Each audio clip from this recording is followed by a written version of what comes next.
Okay, hello, karibu katika uchambuzi wa kitabu chetu cha Dopamine Management Not Time Management. Jina langu naitwa Dickson Ponda, ndiye mwandishi wa kitabu cha Dopamine Management and Not Time Management.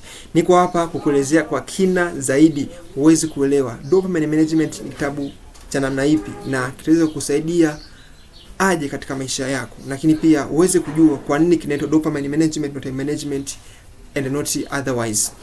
Sasa tenda kuelekeza hatua kwa hatua kuanzia mwanzo wa kitabu, jinsi title ilivyopatikana, lakini hadi mwisho wa kitabu kipoje. Sasa nitakuwa na share screen uweze kuelewa vizuri. Hiki hapa ni kitabu chetu cha Dopamine Management Not Time Management. This is our book. Sasa mwanzoni nilipanga kitabu hiki nikiweza kukiita Dopamine List.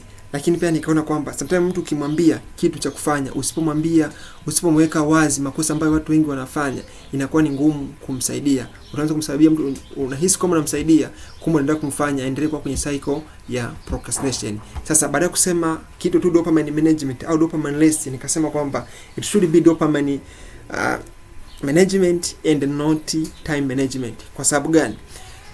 Unajua mtu anaposema time management, mtu anakuambia panga ratiba yako vizuri, weka ratiba yako vizuri. Labda mtu anasema nataka saa hizi kuanzia saa 1 asubuhi mpaka saa 3 niingie TikTok au nifanye kitu fulani, alafu baadaye nifanye kitu fulani. Sasa unataka kitu ambacho unakifanya kinachukua nguvu kubwa au wakati mwingine sio cha muhimu.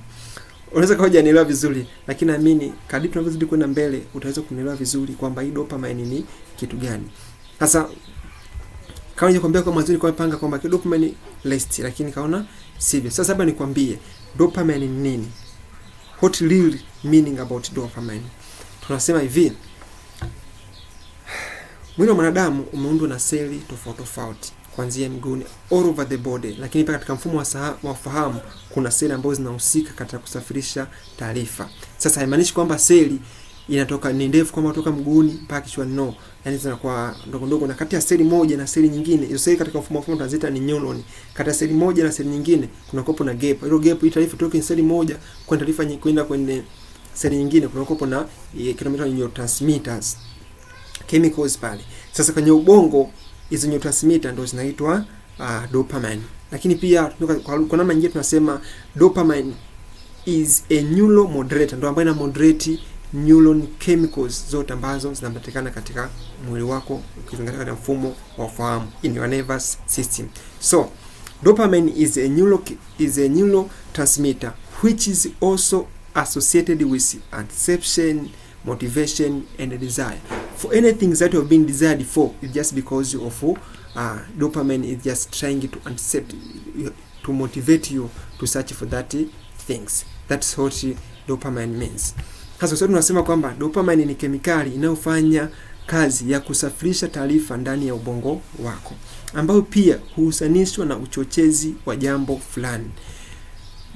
Dopamine ndio huiambia akili yako fanya kitu fulani na usifanye kitu fulani. Wakati huo utakuweza kukumbuka kwamba akili yako haichagui kufanya kitu ambacho ni cha muhimu au sio cha muhimu, no, lakini inafanya kitu ambacho kitatoa dopamine ya haraka au kitakupa raha ya haraka au kitakupa matokeo ya haraka.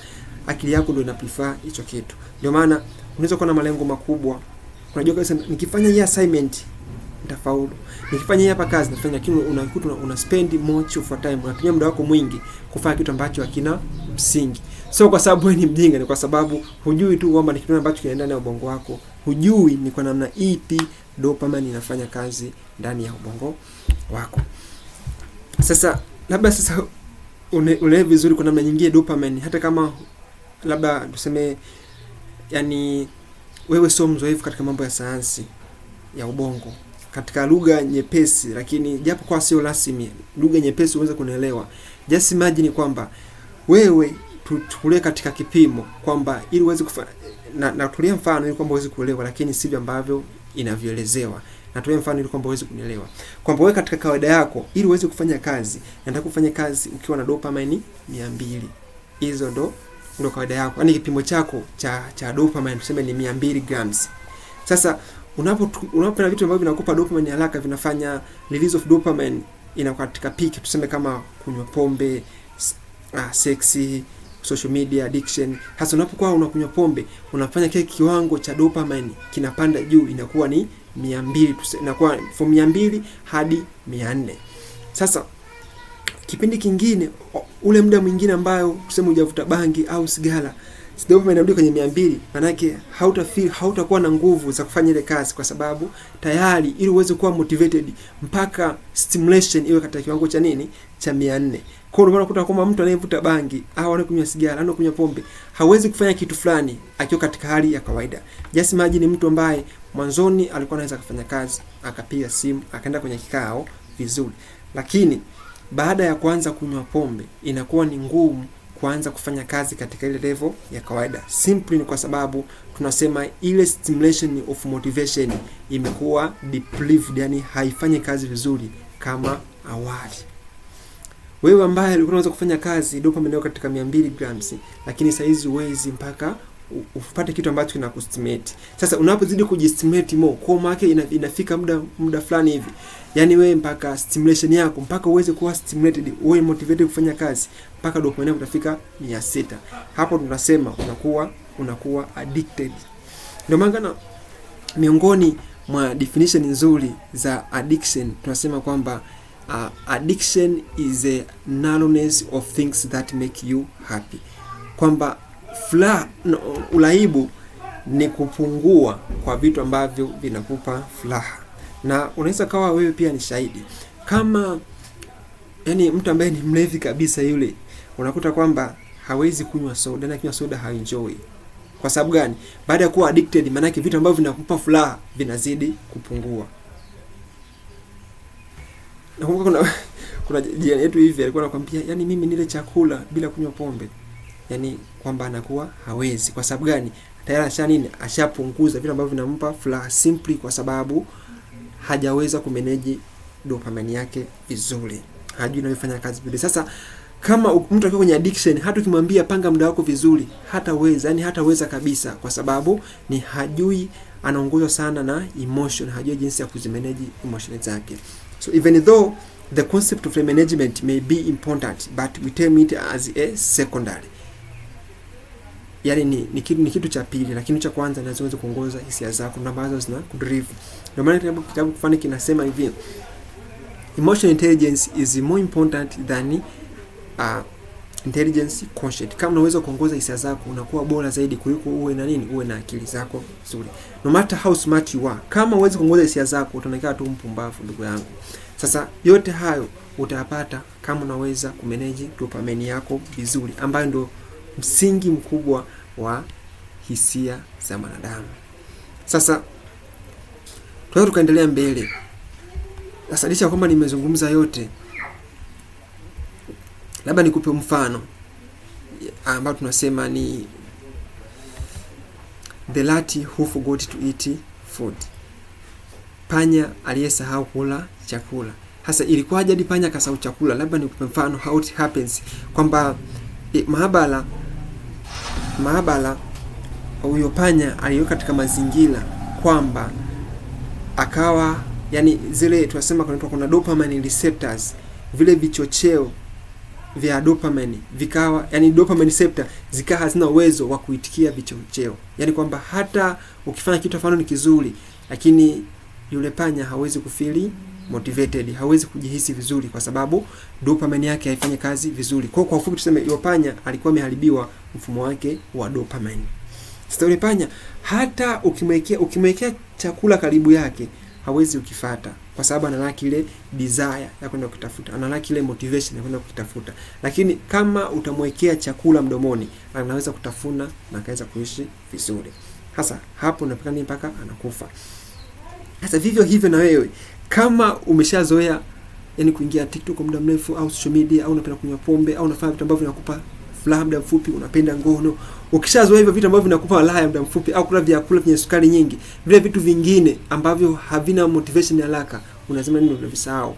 Hapa ndo unakuta mtu anasahau hata malengo yake, just kwa sababu labda mwanamke fulani. Mtu anasahau ndoto zake, anasahau mpango, malengo aliyoweka, just kwa kitu kifupi. Unakuta mtu kawekeza hela zake muda mrefu, lakini anakuja kuzitoa, anaenda kubeti. Ni kwa sababu ya issue ya nini? Ya dopamine. That's why ndio mfano mzuri tunasema the rat who forgot to eat food. Sasa licha yote ambayo nimezungumza, mimi ni nani? Kabla sijakwambia mimi nani kwa undani zaidi, naomba ukumbuke hii sentence ya msingi zaidi.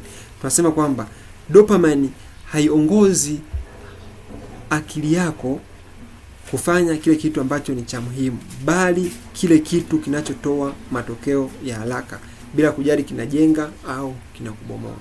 Kumbuka, dopamine haiongozi akili yako kufanya kitu ambacho ni cha muhimu au sio cha muhimu, bali kitu ambacho kinakupa matokeo ya haraka, aidha kinakujenga au haikujenga. Ndio maana sasa ndako wewe mwenyewe uweze kuanza kujiongoza. Je, kitu ambacho nakifanya kinanijenga au hakinijengi? Usangae tu kinakupa furaha, je kinakujenga? Kuna furaha zingine lakini zinakuwa nini? Zinakubomoa. So who I am, by the way, who I am, mimi nahisi ni nani? Tunasema kwamba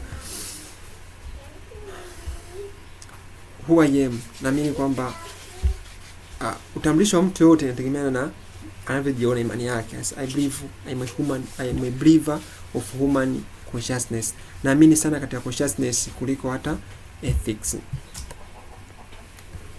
Naamini katika consciousness. Consciousness maana yake tunapozungumza kuhusu consciousness, kuna consciousness and ethics.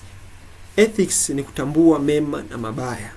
Only that, kutambua mema na mabaya. Lakini consciousness ni kutambua, yani self awareness, is just being aware of yourself and the environment surrounding. Unajua kitu fulani kinaweza ni kibaya kwa mtu fulani, lakini kwako kisiwe kibaya.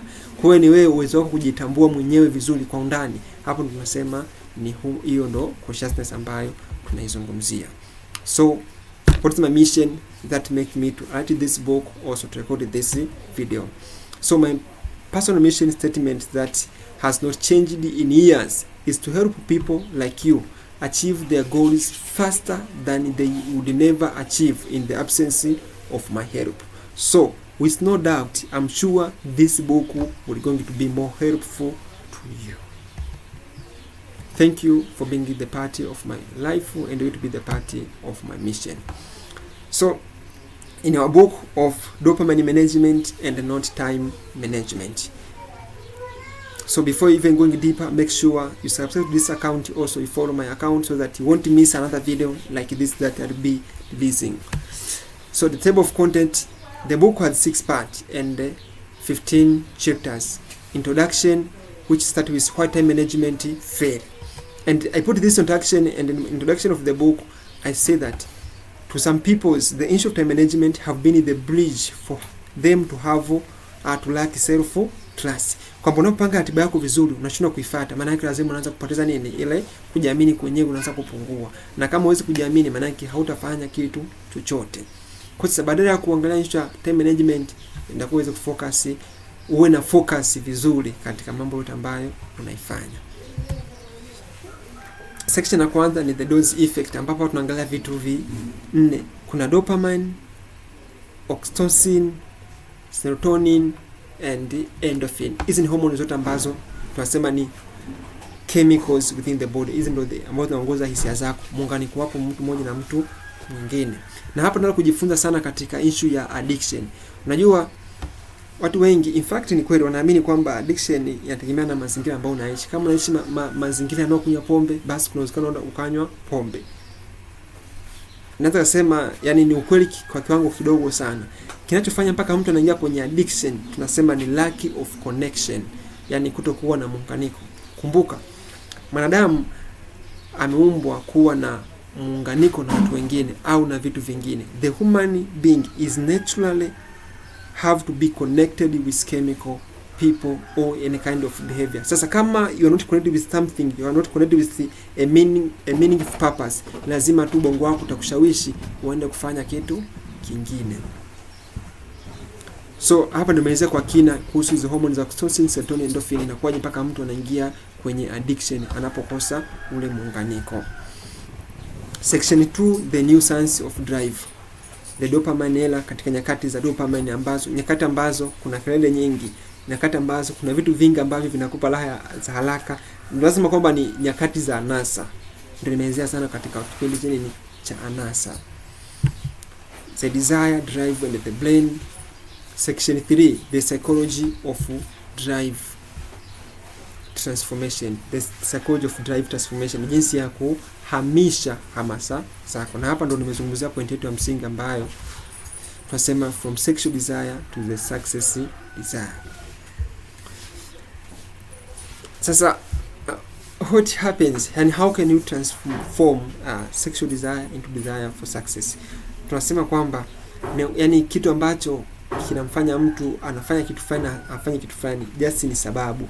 Yani sababu za yeye kufanya kitu fulani na sababu za yeye kutokufanya kitu fulani. Hasa ndani ya kitabu hiki nimeelezea some of the mental trick ambazo unaweza kuzitumia kwa ajili ya kuhijack akili yako, yani kuiteka akili yako na kuanza kuiongoza ambavyo unataka. Yani kutengeneza ile chachu ya mafanikio kupitia hii chapter ya 7. Na unatengenezaje?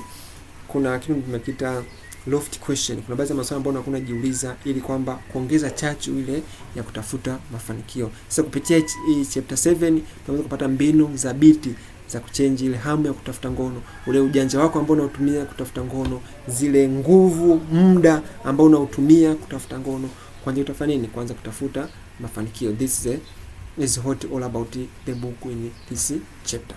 Very important. Incentive sensitization. Incentive sensitization ni maana yake hapa nikizungumzia incentive sensitization, maana yake mtu anakuwa yupo sense.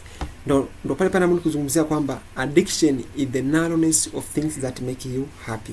Kwamba uraibu ni kupungua kwa vitu ambavyo vinakupa furaha. Kwa yule mtu ambaye hajawa addicted na kitu chochote kile, unakuta kwamba mambo machache. Kuna mtu mwingine kwa mfano kama mtoto, unampa kitu kidogo sana anafurahi. Sio kwamba ni kwa sababu ni mtoto, ni kwa sababu bado ubongo wake uko nini? Uko fresh, haujawa yani haujapata vitu vingi. Hata yule mtu ambaye tuseme hajawa addicted tuseme na pombe, ukimpa kitu kidogo, kwa mfano hata juice, mtu analizika. Lakini mtu ambaye kashazoea kunywa si I don't know hata majina ya pombe, si nisemeje, tuseme naonaga Kevanti, Safari in the zone. Kama shaza kutumia vile vitu ambavyo vina kemikali kali ambavyo vinatoa dopamine haraka, akaanza kutumia vitu vya kawaida, hafili furaha. Hapo tunasema kuna issue nini? Sensitive desensitization. Lakini kitu kingine cha science of reward prediction, kwamba ubongo unakuwa unakusukuma sana uendelee kutafuta kitu ambacho kinakuja mbeleni. Na hiyo ndio tabia au science ambayo inatumika kwenye social media. No, sometimes unaweza kaa upo TikTok, Instagram au Facebook, zile video ambazo unaziangalia hauzipendi, lakini kwa sababu ubongo una tabia nini ya kupredict reward, kwamba something that's coming will be more good. Kwa una keep scrolling hoping something good, hoping a reward will come at the ahead times. Hiyo tunasema ndio the science of reward prediction. Hiyo chapter 9. Lakini pia kuna issue ya dopamine budgeting. Kama unavyo budget kitu kingine, unaweza kubudgetije dopamine yako vizuri. Section 4, sehemu ya 4, productivity through neuroscience. Jinsi ya kuongeza productivity, ufanisi wa kazi kupitia neuroscience. Lakini pia tumeandika deep work, jinsi ya kuwa na uwezo wa kufocus, wa kufanya kazi kwa muda mrefu. Na hapa ndipo ambapo utaweza kuifundisha akili yako kupenda kufanya kazi ngumu. Sasa basi, labda nikupe hints moja. Unaona kwa mfano kama hii video inaweza isikuvutie wewe kuangalia au isimvutie na mtu mwingine. Sio kwa sababu hii video sio ya muhimu, ni kwa sababu labda haitoi matokeo ya haraka, labda ni ndefu. Unaona? Sasa nitakuweza kuifundisha na muda mwingine kama umeshakufuatilia vile vitu ambavyo havikufurahishi, vile vitu ambavyo havipi matokeo ya haraka, yani ndio ambavyo vinakuwa nini? Vinakuwa ni vizuri kwenye maisha yako. Sasa ndani ya hii chapter inakufundisha jinsi ya kupenda kazi za muda mrefu au jinsi ya kuifanya akili yako ipende kufanya kazi za muda mrefu. Kazi ngumu. Turning stress into fuel. Unakuwa na msongo wa mawazo, jinsi ya kutumia ile msongo wa mawazo kutengeneza nguvu ya kwanza kutafuta mafanikio. Lakini kuna issue ya identity lock, kuna issue ya the pressure pain balance, jinsi furaha, yani upande wa furaha na maumivu kwa akili mwako vinafanya kazi. Pia nimeelezea na kitabu chetu hiki. Hapa ndio how the brain regulates happiness and suffering. Also how to using more of a mind in a special manner. How to use your mind in a special manner. Hapa nimeeleza kwa ufupi zaidi issue ya mambo ya intuition, lakini pia meditation kidogo, Kwa yani kwamba ni kwa namna ipi unaweza kutumia akili yako kwa namna ya tofauti ambavyo wengine hawajui. Hapo nimeweza kwenye hii chapter ya mwisho, how to using your mind in a special manner. Lakini kuna applying the system for anyone seeking for transformation. Conclusion, don't need more time, just need the right dopamine. Kumbuka kuna kipati nimekisema kinaitwa the pleasure pain balance. Ubongo hutafuta usawa. Pressure kubwa hufuatiwa na counter response inayoweza kujumuisha boredom, stress, craving. Kurudia pressure kali huongeza mzunguko huo. Sasa umeona hii hapa, nimeweza kukwambia kwamba yani ndani ya ubongo wako yani ulivyoumbwa wewe, akili yako sio kwa ajili ya kupata raha muda wote, sio kwa ajili ya kupata raha ya muda mrefu, yani muda wote una raha. Ndio maana kwamba unapopata raha, kama umezoea kuingia TikTok, yani kutumia vitu ambavyo vinakupa furaha, kula chakula ambacho kina sukari, ni lazima ukishapata raha ya muda mrefu, maana yake hii sehemu kama imezidiwa, ni lazima ubongo wenyewe automatically unaanza kutafuta mechanism ya counter balance, kurudisha kwenye homeostasis. So whenever you experience more pleasure, wewe mwenyewe unajua kwamba baada ya pleasure kinachofuata nini? Ni stress. Unakuta mtu anakuambia, hata mwanafunzi muulize, hata hapo muulize rafiki yako kati ya siku ambazo usipendi. Wengi wao kuanzia wanafunzi mpaka wafanyakazi watakwambia siku ambazo hazipendi ni Jumatatu. Lakini siku ni siku. Kwa nini mpaka mtu apende Jumatatu? Kwa sababu unakuta mtu Ijumaa jioni, Jumamosi, Jumapili alikuwa fresh, labda kaenda out, kala vyakula yenye sukari, kala makafanya vitu mingi, kashinda mtandaoni. Yaani maana ile weekend nzima alikuwa yupo nini? Kwenye pleasure, anapata tu raha, ameenda tour, amecheza muziki. Sasa inapofika Jumatatu, ubongo kwa sababu ni kwa sababu ya Jumatatu, kwa sababu ubongo uanza kutafuta mechanism ya kutafuta balance, uweze kurudi katika hali ya homeostasis, hali ambayo unarudi katika hali ya nini? Ya kawaida. Kwa unapo express any kind of pressure, just wait that pain will come. So hiyo ndo hapa ndo kuonyesha nini ya dopamine budgeting. Unapo express pressure muda mfupi, raha ya haraka, tegemea nini? Na stress itafuata. So here is my favorite poem. Say that when I learn after what I feel excited in the mornings, my noon is a finance of distress and anxiety. If I started with eating a live flock, my days end with satisfaction and without any pain. From this, I understand that my days are determined by my mornings, and my morning determine my days. There is a great secret in this for anyone who can grasp it. When I learn after what I feel excited in the morning, kwamba ninapokimbilia kile kitu ambacho kinanifanya nipate raha au nijihisi na mimi nipo duniani. Kwa maana mtu amka asubuhi direct anaingia TikTok, anaingia Instagram, maana yake ana feel excited na yeye kwamba anaishi. Hapo ni asubuhi. Ukifanya hivyo, lazima jioni yako utaanza kuishi nini? Yaani kama tanuli la msongo wa mawazo, lakini pia na distress and anxiety, unakosa raha. Ndio hapa nasema when I learn after what I feel excited in the morning, my noon is a finance of distress and anxiety. But if I started with eating a live flag, kwamba nikianza kula chula maana kinakaa badala ya neno ile vile vitu ambavyo sio havikupi raha muda mfupi, havikupi raha, ndio nanichukua kama nini? Kama chula. Labda uweze kunena vizuri hicho imetumikaje, kwamba katika kitabu cha Brand Trans kitabu kinaitwa Eat That Frog, ametolea mfano au nikuulize wewe hapo. Just imagine umepewa vyakula vitano. Umepewa samaki, umepewa wali, umepewa nyama, umepewa matunda na umepewa chula. Hasa nitakiwa uweze kula vyakula vyote, uweze kuvimaliza. Kazi uliyopewa ni kuhakikisha unamaliza vyakula vyote. Kuna chula, kuna samaki, kuna wali, kuna nyama, lakini pia kuna matunda.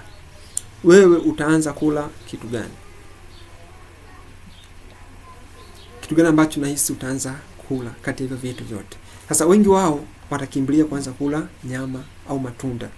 Sasa mwandishi Blantas anakuambia nitakiwa uanze kula chula, kwa sababu ukianza nyama au samaki au matunda, ukishashiba inakuwa ni ngumu kuja kumla nini? Chula.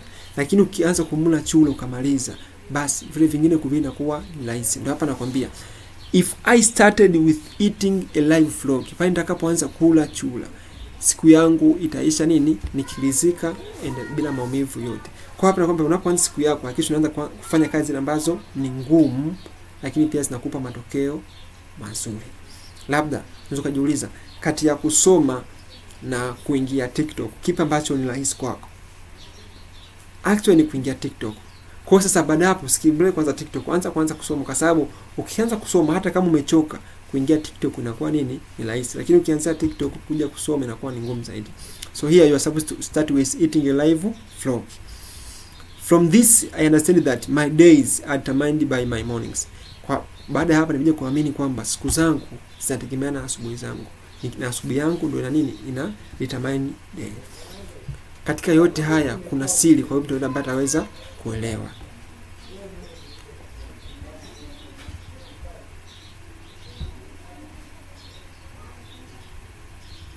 Na ili shairi lipo pia kwenye kitabu chetu cha Dopamine Management and Time Management. Sasa nimeelezea mengi ya ndani ya kitabu hiki. Kitabu kipo kinapatikana kwa mfumo hard copy, lakini pia kwa mfumo wa soft copy. Nataka kufanya kitu kimoja.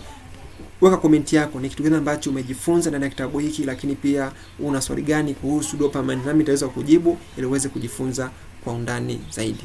I hope it's clear. Uwe na wakati mwema. Peace.